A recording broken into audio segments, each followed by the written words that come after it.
В эфире новости, подготовленные службой информации телеканала ТУВА-24, в студии Чинчик Ашпукол. Здравствуйте. И сегодня в выпуске. Глава Тувы Владислав Хавалык принял решение о введении в регионе режима чрезвычайной ситуации. При ДТП вблизи озера Чагатай пострадали 4 человек, в том числе 1 ребенок. 10 новых школ для более 7 тысяч детей. Большая стройка идет в разных районах Тувы. В Кызыле прошла 5-я летняя школа молодых педагогов образовательных организаций республики. В Туве в прошлом году поддержали социальным контрактом около 4 тысяч человек. А теперь об этом и не только, более подробно. Режим чрезвычайной ситуации ввели в Туве с 1 июля из-за угрозы роста лесных пожаров, которые возникли в результате жаркой погоды до плюс 38 градусов. Об этом сообщил в своем блоге глава региона Владислав Хавалык. О том, сколько на территории республики на сегодняшний день зарегистрировано лесных пожаров, узнавала наша съемочная группа. Напомним, на территории республики аномальная жара свыше 35 градусов установилась еще в первой половине июня. Жаркая погода, сильные ветры и сухие грозы вызвали новые возгорания в тайге. Сейчас в Туве зарегистрировано 23 лесных пожара. Огнем охвачено примерно 1700 гектаров. Большая часть в труднодоступной горной местности. Из них только 3 локализованы. На общей площади более 17 гектаров. Один пожар действует на особо охраняемой территории заповедника Упсунурская котловина на площади 39 гектаров. Также отмечается 4 лесных пожара с площадью более 200 гектаров. Все находится в Торжинском районе. Также он добавил, что погибших и пострадавших нет. Кроме того, лесных пожаров в 5-километровой зоне от границ населенных пунктов не зафиксировано. По словам главы Тувы, со стихией борются более 220 человек. Скоро к ним присоединятся еще 30 авиадесантников, которых отозвали с тушения пожаров в Забайкальском крае. Помимо этого, республиканские власти обратились к руководству ряда сибирских регионов с просьбой командировать в Туву свои команды пожарных. Уважаемые коллеги, до деталей вникайте, пожалуйста. Если на вашей территории происходит пожар, лесной пожар, вы должны знать все действия оперативного штаба, Минприроды, авиалесохраны и так далее. Вот сейчас мы договорились более четко. На локализованные пожары отправляем членов добровольных пожарных команд, добровольных пожарных дружин. Министерство лесного хозяйства Тувы направило в Россельхоз обращение о командировании пожарных команд из Хакасии, Омской и Новосибирской областей. При согласовании с федеральным ведомством в Туву направят дополнительные силы. Всего ожидается около 40 огнеборцев из соседних регионов. К тушению возгораний сегодня подключилось и предприятие «Тува-Авиа», которое выделило вертолет Ми-8 с водосливным устройством. У нас привлечены 3 борта Ан-2 для ориентирования, для переброски сил и средств на пожары. У нас привлечены 2 борта Ми-8, Тува-Авиа. Да? У нас производится оперативная доставка сил на лесные пожары. Производится авиапатрулирование для выявления новых лесных пожаров. Кроме этого, у нас по принятым мерам направлены рекомендации адрес муниципальных образований Торжинского района и Кахемских районов. На основании наших рекомендаций на территории указанных районов введены режимы чрезвычайной ситуации муниципального характера в лесах.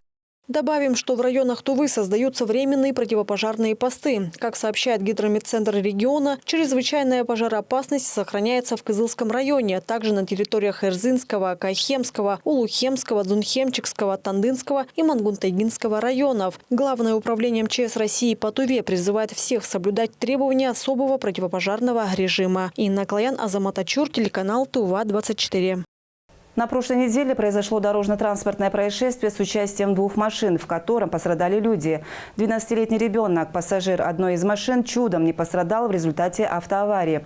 Каждый год происходят ДТП с участием детей. Кто виноват и как обезопасить своих чад, расскажем в сюжете далее. Жаркая погода на улице подталкивает людей провести выходные рядом с водными объектами. Огромное количество людей мчатся охладиться в озерах, расположенных недалеко от города, например, на Чагатай. Так, на прошлой неделе на автодороге по пути на озеро столкнулись 2 автомашины. По прибытии следственно-оперативной группы на место ДТП установлено, что 23-летний водитель транспортного средства марки «Лада Приора», двигаясь в западном направлении автодороги Байхак-Балгазин, выехал на встречную полосу движения и допустил столкновение с транспортным средством марки Toyota Allion под управлением 31-летнего водителя. В результате происшествия 4 пассажира были доставлены в районную больницу Тангдынского района, в том числе и 12-летняя школьница. В региональной госавтоинспекции обращают внимание на то, что именно в летний сезон дети оказываются по вине взрослых в опасных ситуациях на дорогах чаще, чем в любой другой период. Госавтоинспекция МВД по Республике Тыва в период летнего курортного сезона в местах массового отдыха граждан традиционно проводятся мероприятия, направленные на профилактику дорожно-транспортных происшествий. То есть это усиленные наряды ДПС выставляются круглосуточно на автодорогах, ведущих к местам массового отдыха, к озерам, турбазам и так далее. Дороги – это место повышенной опасности для всех участников движения, место, где необходима полная концентрация и осознанность. О том, как обезопасить себя и своих близких в дорожной поездке, рассказали непосредственно сами водители. Ехать спокойно. Торопиться-то некуда. Всегда на ремне должен быть все. И скорость самый низкий. 70 можно. Вовремя там проверки проводили. Каждый водитель должен при перевозке детей их садить в детское кресло. С начала летнего сезона на дорогах Тувы произошло 39 дорожно-транспортных происшествий, в которых погибло 7 человек, в том числе 1 ребенок. Айсу Мангуш, Буяна Юн, Миран Эргет, телеканал Тува-24. К другим темам. 27 июня в базу веб-сервиса для перевода текстов Google Переводчик добавили 109 новых языков. Среди них также есть тувинский. Теперь переводить с русского на тувинский и с тувинского на русский можно на сайте или в приложении. Сервис переводит тексты любой сложности до 5000 символов с пробелами. Google Переводчик сохраняет уникальные буквы тувинского алфавита Ö, Н, Ü, которые отсутствуют в русском языке. Кроме того, сервис предоставляет возможность перевода документов и веб-сайтов. Отмечается, что переводчик научили понимать новые языки при помощи нейросети. Как сообщают в блоге, языки имеют множество вариаций, среди которых диалекты, региональные варианты, различные стандарты правописания, поэтому правильный вариант перевода выбрать невозможно. Чтобы обойти эту проблему, инженеры отдают приоритет наиболее часто используемым вариантам каждого языка. В сервис также добавили и языки других регионов России. Среди них абхазский, башкирский, бурятский, чеченский, чувашский, чукотский, крымско-татарский, коми, осетинский, удмуртский и якутский. В Туве в рамках федеральной программы развития образования в 2023 и 2024 годах вводятся в эксплуатацию 10 новых школ на более чем 7000 мест. В микрорайоне «Спутник» школа строится с 2022 года. Объект планируется завершить до конца этого. На строительной площадке побывала Инна Клоян. Напомним, что комиссия Министерства просвещения России по отбору проектов состоялась в 2022 году. Из 400 заявок на предоставление субсидий отбор прошли лишь 167, среди которых проект Министерства образования Тувы на строительство школы на 825 мест в микрорайоне «Спутник». Работа активно продолжается. На сегодняшний день на объекте задействовано порядка 70 человек. В самом здании 4 блока, большой спортивный зал, который будет состоять из 2 залов. Кроме того, просторная столовая и актовый зал. Строящееся общеобразовательное учреждение считается одним из крупных объектов в республике по площади и будет оборудовано по современным стандартам. В данный момент производятся отделочные работы на блоке «Б». Завершились предчистовая отделка на блоках «В». Завершается система вентиляции. В данный момент также идут работы по слаботочным работам и электротехническим работам. Также на этой неделе уже начинается отмостка здания. Ближе уже к началу осени, скорее всего, начнутся уже работы по благоустройству. Готовность объекта на сегодняшний день составляет 70%. Работа идет строго по графику. Кроме того, рядом с новой школой возводится и новый жилой комплекс, что намного разгрузит поток детей в лицее номер 16. Мы являемся генподрядчиками этих жилых домов. Нашим заказчиком является специальный застройщик «Спутник». Но в этом году мы должны сдать 3 дома, 3 пятиэтажных дома. А по проекту сколько там домов? По проекту больше 20 домов. Все дома должны сдаться до 2031 года.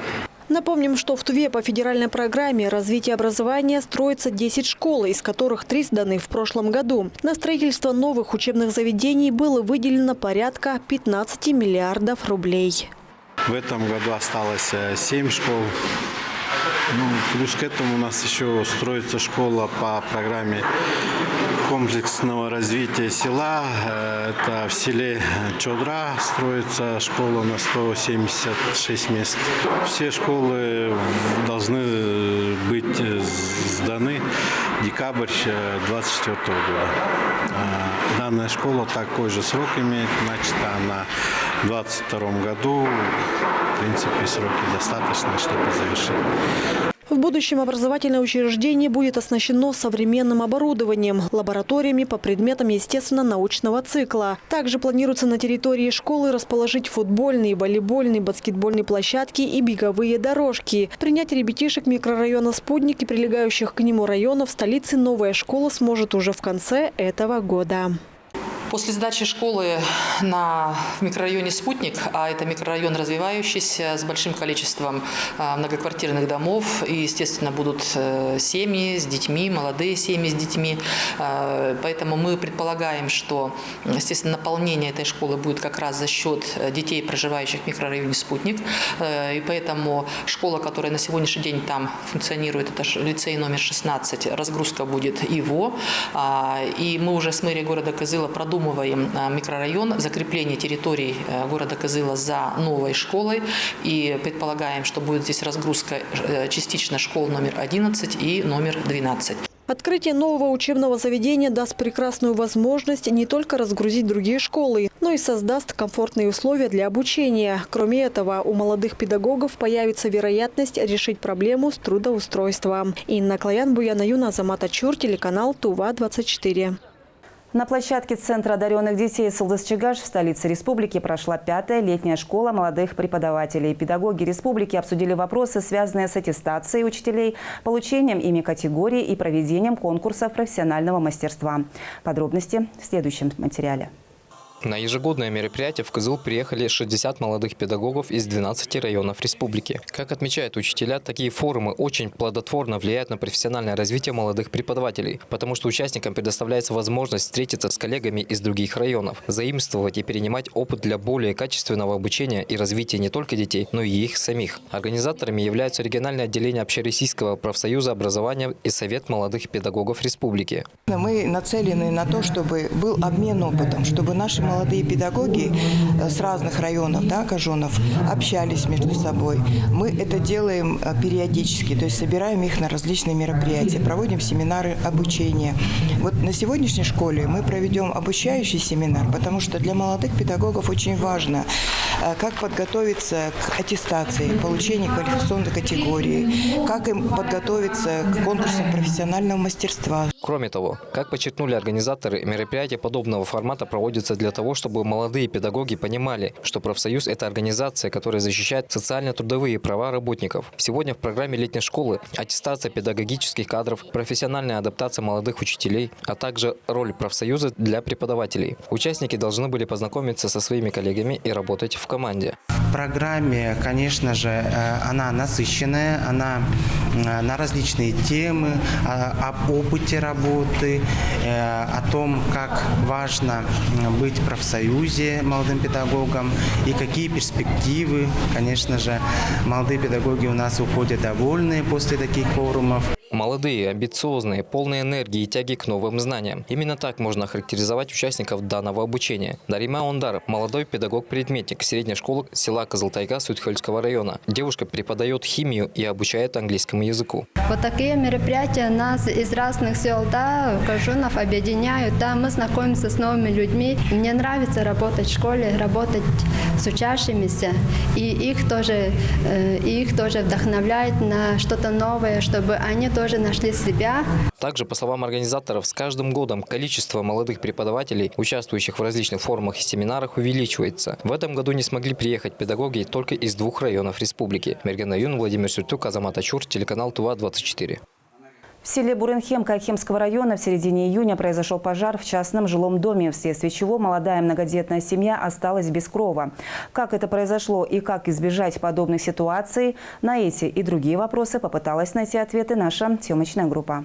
В 3 часа утра 12 июня в селе Брюнхем Кахемского района произошел пожар в частном доме. По информации очевидцев, пожарные службы приехали буквально через 15 минут. Усилиями спасателей и неравнодушных жителей села огонь был потушен. А самое главное, все обошлось без человеческих жертв. В этом доме проживала молодая многодетная семья. На момент пожара в доме находились мать и ее 3 детей, один из которых инвалид. По счастливому стечению обстоятельств мать в это время не спала. Я окно открыла, улица была светло, и я сразу же выбежала, смотрю, у меня крыша, вообще там огонь слишком быстро шел.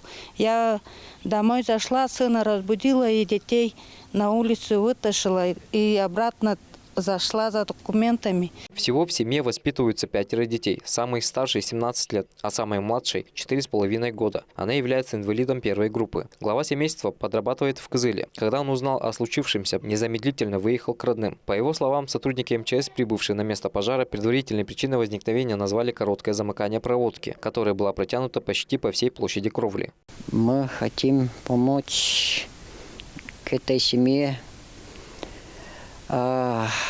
временно предоставить помещение Тяжкова Сумона. С ним договорились, что временно предоставить свое жилье. И там со стороны Сумона люди помогают к этой семье. По Вайберу там открыли 900, они помогают. И это, к сожалению, не первый случай пожара в этом доме. В апреле 2021 года огонь охватил внутреннюю часть помещения. Тогда своими усилиями и благодаря помощи родных и близких семья смогла отремонтировать дом. Но сейчас, по словам Зайнаб Чапла, это проблематично. Пострадавшая сразу же обратилась за помощью в администрацию Кахемского района.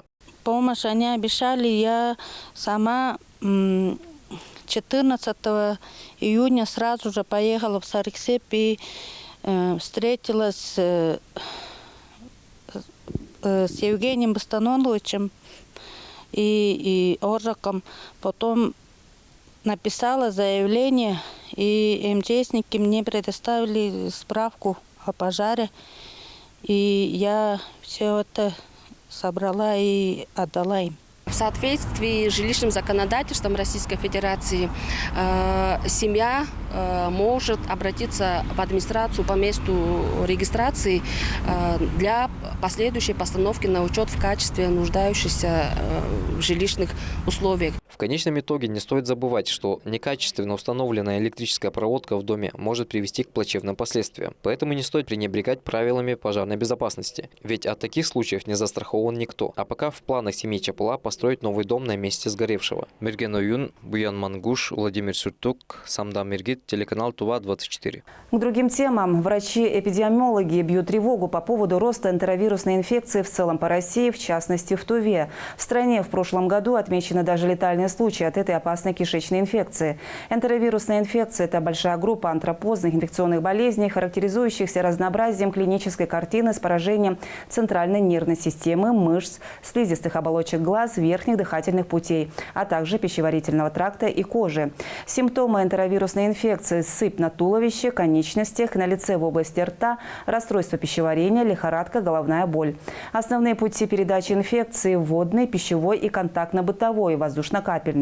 Медики рекомендуют мыть руки с мылом перед едой и после посещения туалета, тщательно мыть фрукты и овощи, пить только кипяченую и бутилированную воду, избегать контактов с людьми с признаками инфекционных заболеваний, то есть сыпью, температурой, кашлем и другими симптомами инфекции.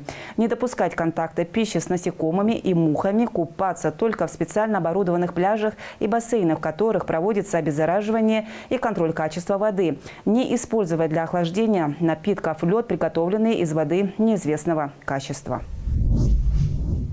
По данным Минтруда Республики Тыва, отвечающего за реализацию выполнения программы поддержки малоимущих граждан через механизм соцконтракта, в прошлом году было потрачено свыше 630 миллионов рублей. Из 4 направлений поддержки наиболее востребованной, как и в прежние годы, стала помощь в поиске места работы. Ею воспользовались 1309 человек, которым на протяжении 9 месяцев выплачивалось пособие в размере МРОТ. В Туве это 16 242 рубля в месяц. Кроме того, если контракт предусматривал переобучение, то человеку полагалось до 30 тысяч рублей на оплату связанных с ним расходов. Вторым по популярности оказался контракт на ведение предпринимательской деятельности или на открытие собственного дела в качестве самозанятого. Таких контрактов в прошлом году было заключено 1037. Их привлекательность состоит в больших суммах поддержки по сравнению с контрактом на трудоустройство. Заявитель получает 350 тысяч рублей на организацию бизнеса. Отмечается, что за 4 года существования программы социальный контракт на создание собственного дела показал наибольшую эффективность в Туве. Из 2373 человек, заключивших контракты на самозанятость и предпринимательство, в период с 2020 по 2022 годы только 66 закрыли дело и были сняты с налогового учета. Остальные 2407 продолжают работать. Примерно столько же людей в республике ежегодно получают поддержку на ведение личного подсобного хозяйства. В году такой контракт заключили 959 жителей Тувы, каждый из которых получил по 200 тысяч рублей на приобретение скота, семян и так далее. Контракт работает, поскольку многие из них стали в силах обеспечивать себя как минимум продуктами питания. 4-м видом контракта, предусматривающим помощь в преодолении трудной жизненной ситуации, было охвачено 540 человек. Размер поддержки от 50 до 70 тысяч рублей на весь срок контракта, который может составлять от 2 до 6 месяцев. В 2023 году в Туве на эти цели участникам программы было выплачено более 31 миллиона рублей. Это была вся информация к данному часу. Я с вами прощаюсь. До скорых встреч.